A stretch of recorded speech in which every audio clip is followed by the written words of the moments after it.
Today, we are looking at The Horse in Motion by Edward Muybridge.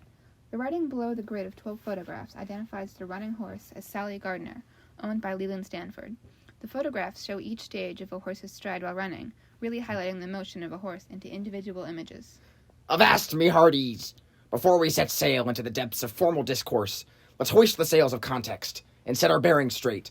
Listen well, for this tale be anchored in the deeds of Leland Stanford, a sea dog of horse racing realm.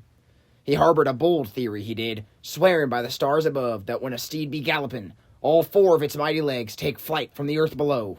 A theory fit for the annals of legend, if there ever was one.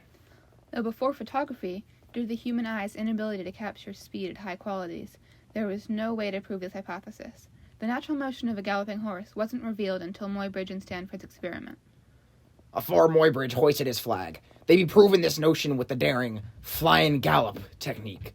But then, like a ship in need of savvy navigators, they brought Muybridge aboard for his mastery of the spyglass, to put Stanford's theory to the test.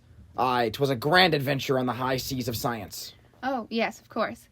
Everyone knows the flying gallop approach, where the front and back legs were both sprawled out in front of and behind the horse. These Superman-esque horses were incredibly common in 19th century paintings, though the technique dates back to prehistory. The Hall of the Bulls, one of prehistory's earliest known animal depictions, shows animals in motion with their legs in the familiar Superman pose. The depiction is repeated throughout history. When me adventures led me to the British Museum, I beheld a sight fit for a buccaneer's tale. There, afore me very eyes, I witnessed the flying gallop. I used to portray the thunderous charge of horses in battle. 'Twas a scene straight out of the Standard of in fact. This long-held standard changed remarkably quickly following the publishing of Horse in Motion. Less than 3 years later, horses were depicted running in natural positions like the one seen in frame 5. As natural as the wind filling our sails. Truly, when it comes to them frames, old Edward be crafty as a sea serpent. He'd snap two pictures of each frame, savvy? Then he'd scour the lot and choose the ones that shone the brightest, the clearest of the lot, to weave into his tale. Yes, clear definition and quality of the silhouette were of the highest priority when documenting the shape and nature of the horse's figure. Aye, indeed, old Edward in his cunning ways. He painted the track a vibrant lime green, and the wool behind of the gallant steed a pure white. Why, ye ask?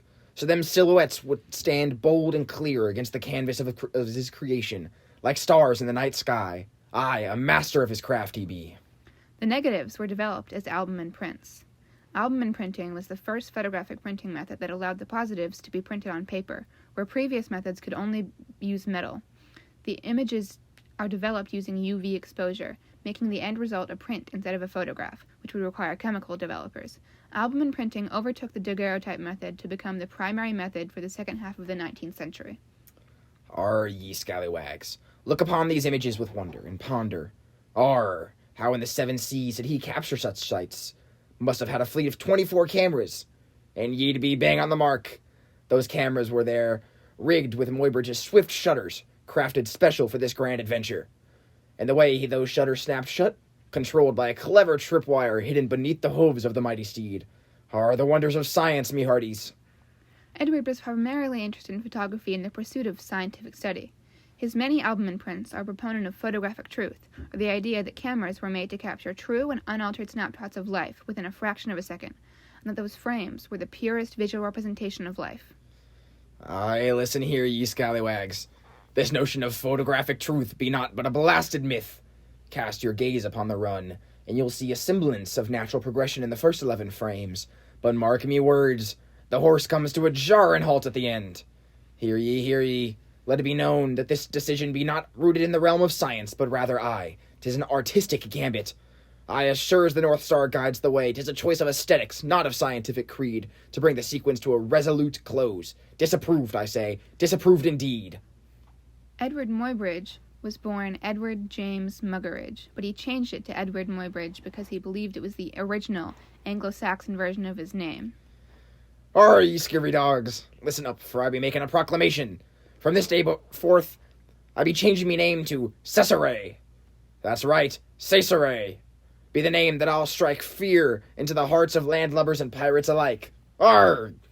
Edward, instilled with confidence from his new worst name, went on to capture a 24-frame animation of photography's first nude lesbian kiss from 3 different angles in the interest of art and science to aid his studies of human and animal movement. Sure, Edward. Those lovin' lassies are exactly like a horse in motion. Sure. Interestingly, Victorian sexual taboos prohibited men and women to be nude on camera, but as women were believed to have no sex drive, a kiss between 2 women was an innocent and scientific ordeal. Edward was not interested in sexual vulgarity, using nudes as pure form of scientific study. These prints were conducted in the same scientific manner as his prints on animal movement, and certainly not an artistic celebration of an unholy union, as some heathen pirates may claim. Hold ye tongue, matey. What ye be claiming be far from the truth. As one who sailed the 7 seas, I've beheld the love between women with me own 2 eyes. These women, they be laughing at the notion that men think they find no pleasure in it. They be standing proud, showing the world that love knows no bounds, be it between a man and a woman and a woman, or any soul under the sun. So let's raise a flag of understanding, arg, and not spread false tales on the winds of gossip. Edward, an upstanding man of science, would align with me on this matter, but I digress. Let's steer away from this topic and back towards the God-fearing realm of artistic innovation. Edward's album and prints would go on to influence the development of future photographic techniques, which of course brought new styles of photography and even animated films. Horse in Motion's frame-by-frame progression is reminiscent of silent film reels created in the 20th century. Indeed. As I cast me gaze upon this masterpiece, it be bringing me mind to visions of that lassie Marigo Mori and her Pure Land, as well as other film-based installations of the like.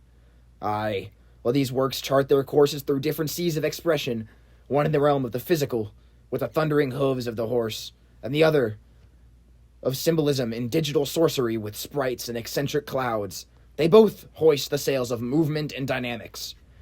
'Tis as if the very essence of cinematic wonder be woven into the fabric of this creation, transporting me mind to realms beyond the horizon, a work of art fit for a treasure chest of admiration, I reckon.